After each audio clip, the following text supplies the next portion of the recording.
seorang penulis bernama Ji-yoon baru saja menyelesaikan episode terbaru untuk webtoon yang akan dia rilis.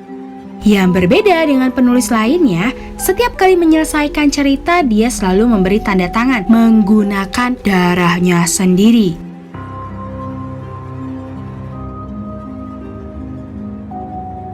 Komik terbaru itu langsung dikirimkan kepada Misuk, editornya, untuk dinilai apakah sudah layak rilis atau tidak. Ketika membaca komik tersebut, ia sangat terkejut. Sebab ia merasa bahwa dirinya yang menjadi tokoh utama di komik itu. Bahkan pakaian yang ia kenakan dan lokasinya juga sama. Ternyata komik itu menceritakan tentang masa lalu Misuk. Sewaktu Misuk kecil, dia selalu malu dengan ibunya yang memiliki wajah yang rusak. Bahkan dia jadi sering diejek anak monster oleh orang-orang di sekitarnya. Itulah yang membuat dia jadi sangat membenci ibunya. Akibat rasa benci itu, Misuk menuliskan perasaannya itu di dalam buku diari. Misuk menginginkan agar ibunya mati. Namun yang tak terduga, tulisan itu tak sengaja dibaca oleh sang ibu. Merasa sakit hati karena dibenci oleh anaknya sendiri, sehingga ibunya memutuskan mengakhiri hidupnya. Sewaktu kejadian itu, sebenarnya Misuk melihatnya. Akan tetapi, dia sungguh tega tak berbuat apa-apa. Mungkin karena di dalam hatinya dia merasa lebih baik jika ibunya menghilang. Hal itu membuat Misuk heran, kenapa komik itu bisa menceritakan tentangnya, yang padahal seharusnya tidak ada orang lain yang tahu. Oleh sebab itu, Misuk berusaha menghubungi Ji-yoon, namun tak ada respon. Beberapa saat kemudian, tiba-tiba saja lampu ruangan kantor itu mendadak mati. Secara aneh, jendela pun tertutup sendiri. Di dalam komik juga terlihat Misuk berusaha mencari bantuan dan kemudian berteriak ketakutan. Entah apa yang dilihat oleh Misuk sampai membuat dia diam terpaku. Di komik digambarkan secara jelas kalau Misuk tiba-tiba tewas secara mengenaskan. Keesokan pagi, Misuk ditemukan benar-benar tewas sesuai cerita di komik. Akibat kejadian ini, detektif bernama Ki-chul menyelidiki kasus tersebut dengan ditemani oleh partnernya. Ada suatu kejanggalan setelah menemukan kalau kematian Misuk itu sama persis dengan apa yang tergambar di komik karya Ji-yoon. Sebab itu, para detektif mencurigai Ji-yoon sebagai tersangka. Sementara di tempat lain, Ji-yoon yang sedang mengendarai mobil tiba-tiba dikejutkan oleh sosok anak kecil di tengah jalan yang hampir saja dia tabrak. Ketika Ji-yoon menghentikan mobilnya, anak itu langsung menghampirinya. Dia ingin menumpang untuk diantar ke rumahnya yang katanya tidak jauh dari sana. Di perjalanan, mereka berdua saling berbincang. Sampai akhirnya Ji-yoon yang penasaran menanyakan usia anak itu. Anak itu pun menjawab kalau sekarang usianya 16 tahun. Mendengar itu, Ji-yoon hanya bisa tertawa sebab ia menganggap anak itu sedang berbohong. Jika dilihat dari penampilannya, anak itu seperti berusia sekitar 10 tahun. Tak disangka, anak itu pun merespon bahwa dia dulu memang meninggal sewaktu berusia 10 tahun. Dan dari sini Ji-yoon sadar kalau anak itu bukanlah manusia. Ji-yoon yang takut langsung keluar dari mobilnya. Namun ketika dia melihat ke arah anak perempuan itu, ternyata dia sudah menghilang. Suara arwah itu masih terdengar dan mencoba berinteraksi dengannya. Ji-yoon merasa ketakutan seperti ada sesuatu yang janggal di sekitarnya. Hingga pada akhirnya Ji-yoon pun pingsan.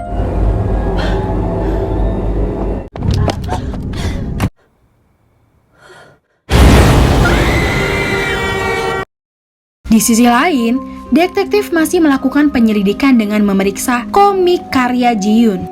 Mereka cuma merasa aneh, kenapa cerita komik itu bisa benar-benar sama persis dengan kejadian pembunuhan.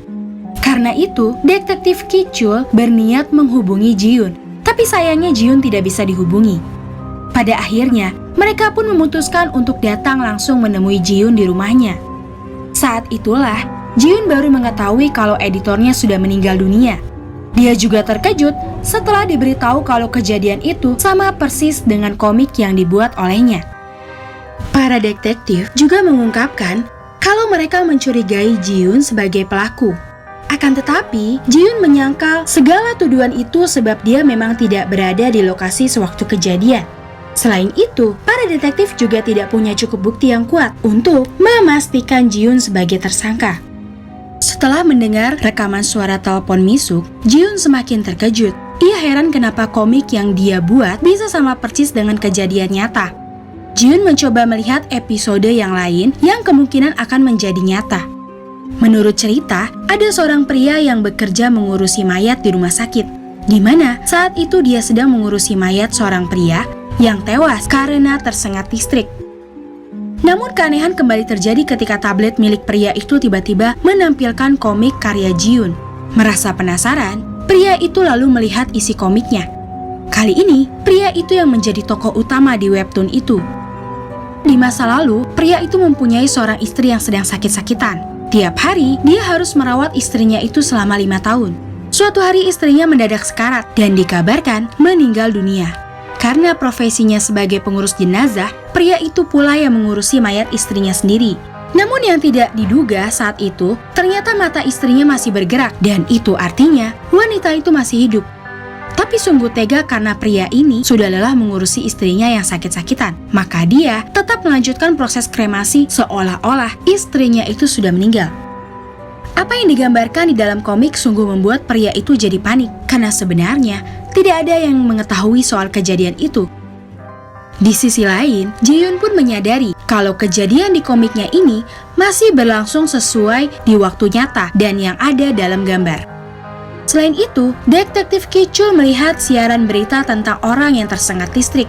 Ia teringat akan kejadian itu sama dengan yang dia lihat sekilas dalam komik. Bersama partnernya, mereka langsung bergegas menuju lokasi rumah sakit yang ada di komik. Mereka meyakini kalau akan terjadi sesuatu pada tokoh utama di komik tersebut. Sementara di rumah sakit, pria itu sungguh panik ketika mayat yang tewas tersengat listrik itu tiba-tiba menarik bajunya. Dia juga ketakutan dan pergi dari tempat itu. Namun, sesaat kemudian dia malah mendengar suara-suara yang aneh. Pria itu mengalami hal-hal aneh seperti ruang kremasi yang tiba-tiba terbuka sendiri. Namun, setelah mencoba mengintip, tiba-tiba dia yang diserang oleh sesuatu. Di sisi lain, Ji-yoon mencoba mencari tahu lokasi-lokasi mana saja yang ada dalam komiknya. Kemudian, ia menuju ke rumah sakit itu mendahului para detektif. Kemudian, Ji-yoon menuju kamar mayat untuk menolong pria itu yang terjebak di kotak kremasi. Akan tetapi, pria itu malah ketakutan melihat Ji-yoon karena mengalami halusinasi. Di sana ia melihat arwah istrinya yang sudah meninggal menghantuinya sampai akhirnya pria itu juga tewas secara misterius. Sesaat kemudian, para detektif pun tiba di lokasi.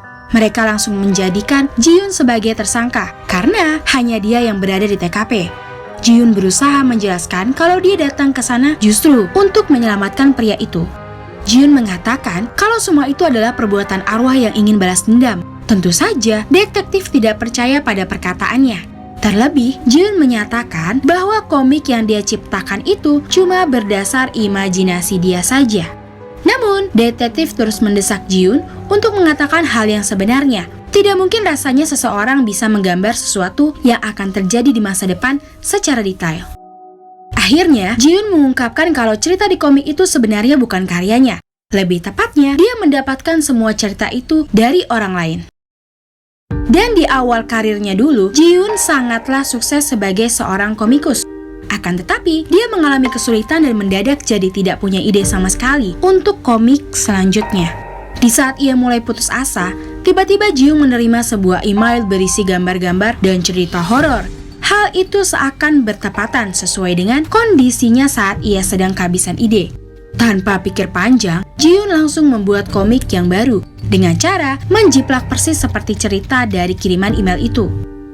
Di tempat lain, Hyung-soo ditugaskan untuk memeriksa alamat orang yang mengirim email pada Ji-yoon. Menurut warga di sekitar, gedung itu terkenal angker setelah kejadian kebakaran. Menurut cerita, di sana ada seorang gadis yang bisa berinteraksi dengan arwah. Gadis itu suka menggambar dan semua gambar-gambar mengerikan yang dia buat selalu menjadi kenyataan. Oleh sebab itu, dia jadi dibenci banyak orang dan secara tiba-tiba gadis itu menghilang. Tak ada satupun orang yang tahu kemana gadis itu pergi dan gedung tempat tinggalnya pun terbakar. Detektif Kicul akhirnya mendapat sebuah informasi tentang identitas gadis itu. Diketahui gadis itu bernama Soyun. Dan fakta mengejutkan lainnya yang mereka temukan ternyata Jiun juga berasal dari lingkungan yang sama dengan Soyun. Dari sini, detektif berasumsi bahwa semua bukti yang mereka temukan mengarah pada Jiun. Jiun pun kemudian melanjutkan ceritanya kalau di awal karir, komiknya selalu ditolak editor karena dinilai jelek dan tidak menarik. Hingga suatu hari, ia bertemu dengan Sohyun yang sedang menggambar di tembok. Akan tetapi Sohyun sering dibully oleh teman-teman sekolahnya karena dianggap anak yang aneh. Melihat hal itu, Jiun memutuskan untuk menolong Sohyun. Perlahan mereka berdua menjadi akrab dan mulai bersahabat. Namun, kebiasaan Sohyun yang mampu berkomunikasi dengan arwah masih saja menggambar hal-hal aneh yang terlihat mengerikan. Oleh karena itu, Jiun memilih untuk melindunginya. Sesampainya di dalam gedung, detektif Kicul menemukan kalau di sana ada seperangkat PC yang masih berfungsi. Ia masih tidak percaya dengan hal-hal gaib sehingga mencurigai Sohyun adalah si pengirim email. Kemungkinan dialah yang menyebabkan para korban sebelumnya meninggal. Lalu, setelah mendapat keterangan dari Jiun, detektif Yongsu memeriksa komputer milik Jiun. Di sana, dia menemukan komik-komik Jiun yang belum dirilis. Namun, Yongsu melihat gambar karakter anak gadis yang menarik perhatiannya dan membuat dia teringat akan kejadian masa lalu. 6 tahun yang lalu, di saat Yongsu baru saja diterima sebagai anggota polisi. Ketika itu, ia mengendarai mobilnya sambil menelpon kekasihnya dengan maksud untuk mengungkapkan rasa senang yang ia rasakan. Namun, hal itu membuat dia jadi tidak fokus menyetir hingga menabrak sesuatu. Beberapa waktu kemudian, Jiun menerima sebuah pesan dari Soyun. Ia meminta agar Jiun kembali datang ke gedung tua. Tanpa pikir panjang, ia pun menuju gedung tua itu. Akan tetapi, setelah tiba di sana, tiba-tiba Jiun diserang dari arah belakang oleh seseorang. Ternyata, orang yang menyerangnya itu adalah detektif Yongsu. Dan faktanya, dia jugalah orang yang mengirim pesan kepada Jiun dengan mengatasnamakan Soyun. Kemudian, Yongsu membawa Jiun ke tempat yang sepi. Alasan Yongsu menangkap Jiun yaitu karena gambar gadis kecil yang ia temukan dalam komik buatannya. Jadi, 6 tahun yang lalu, Yongsu tidak sengaja menabrak seorang gadis kecil. Karena di saat itu ia baru saja diterima sebagai polisi, sehingga ia merasa khawatir kalau kejadian itu akan menghancurkan karirnya. Oleh sebab itu, Yongsu memutuskan pergi meninggalkan anak itu sendirian di tengah jalan, yang padahal sebenarnya anak itu masih hidup dan dalam keadaan sekarat. Maka dari itu, anak gadis itu pun akhirnya tewas karena tak terselamatkan dan menjadi arwah penasaran. Anak gadis itu sama dengan anak gadis yang sempat menumpang di mobil Jiun waktu itu. Selama ini, tidak ada orang lain yang tahu tentang kecelakaan itu. Oleh karena itu, Yongsu jadi sangat emosi. Dia merasa ketakutan kalau sampai cerita itu terbongkar. Karirnya sebagai polisi sudah pasti berakhir. Kemudian, di saat Yongsu akan menyerang Jiun, tiba-tiba ia mendengar suara-suara misterius menghantuinya. Arwah anak gadis itu muncul yang tanpa ia sadari telah membuat Yongsu melepaskan tembakan. Di saat yang sama, detektif Kicul yang muncul ke tempat itu turut mendengar suara tembakan tadi. Akan tetapi, arwah anak gadis itu mengendalikan tangan Yongsu dan mengarahkan pistolnya ke arah kepalanya sendiri. Arwah gentayangan yang ingin balas dendam itu seolah mengendalikan Yongsu untuk bunuh diri.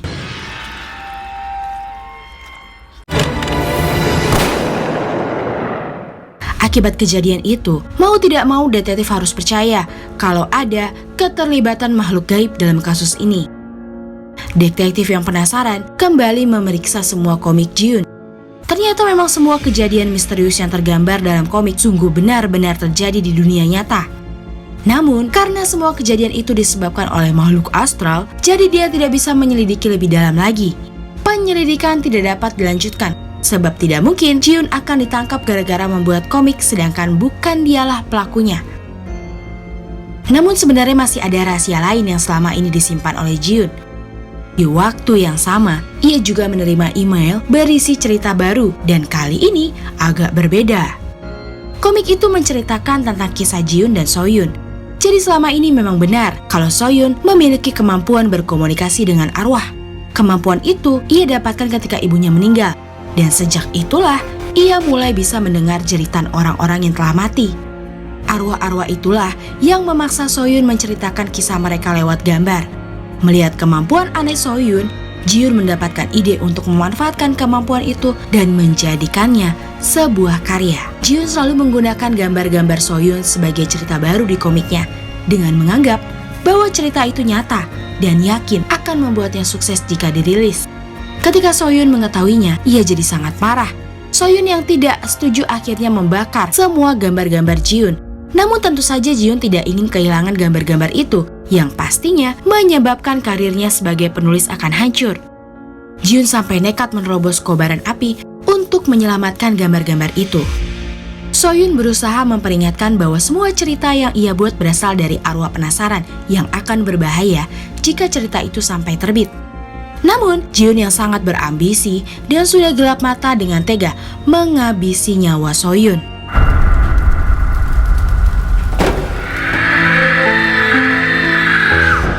Jadi, cerita warga bahwa So-Yoon itu menghilang tidaklah benar, melainkan ia sebenarnya dibunuh oleh Ji-Yoon.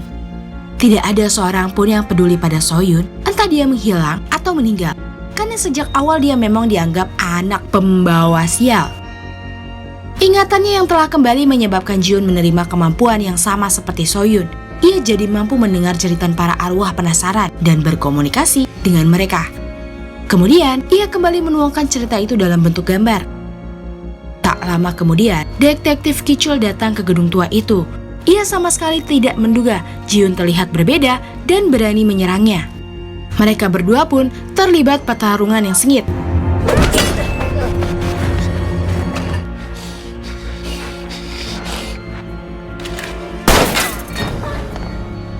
Ji-Yoon mengatakan kalau bukan dialah yang membunuh para korban, tapi mereka mati akibat keserakahan mereka sendiri.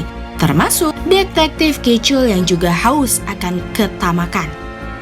Yang lebih mengejutkan lagi, Ji-Yoon menggambarkan bagaimana kejadian detektif Yong-soo tewas. Saat itu detektif Ki-chul merasa emosi atas kebodohan Yong-soo yang berani menculik Ji-Yoon. Secara tidak sengaja, ia justru menembak Yong-soo hingga tewas. Namun detektif Ki-chul tidak ingin perbuatannya itu sampai ketahuan, sehingga ia merekayasa seolah-olah Yong-soo bunuh diri. Karena sudah ketahuan ia berniat membunuh Ji-Yoon. Akan tetapi tiba-tiba saja arwah Yong-soo muncul di sebelahnya. Tangannya seakan-akan dikendalikan untuk mengarahkan pistol itu dan menembak kepalanya sendiri. Pada akhirnya, detektif Ki-chul harus tewas dengan tangannya sendiri.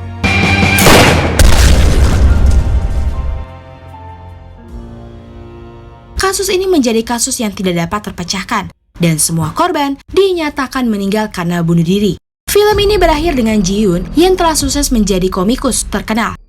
Ia bukan hanya membuat cerita hantu, tapi lebih tepatnya, ia menggunakan hantu sebagai perantara untuk mengungkapkan rahasia gelap yang dimiliki setiap orang.